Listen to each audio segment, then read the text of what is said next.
Hi, this is Damon DiMarco for createx3.com. This is an Olympia Socialite.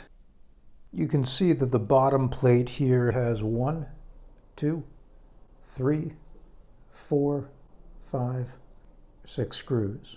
Sometimes when you're working with screws that have been in a machine for a long time, they don't give very easily. Don't force things. Don't ever force things. Move on to another screw that does give a little bit easier.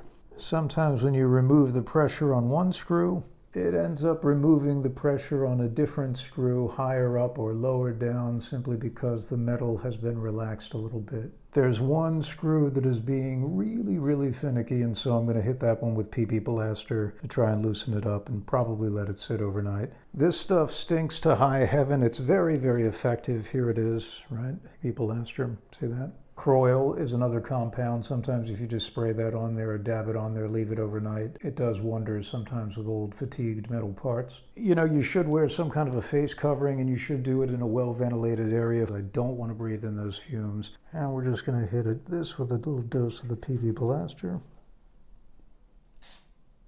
That's it.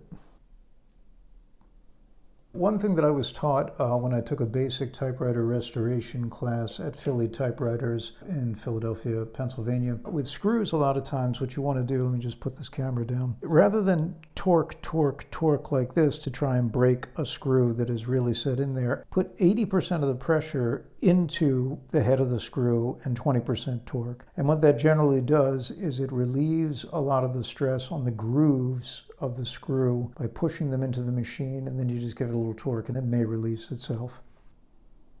80-20, that worked. What I did is I gave it the 80-20 rule and boom, it just popped out. Here's another little trick that may be of use.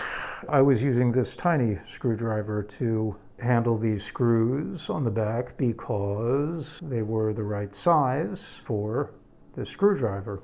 However, I switched to a much longer shafted screwdriver.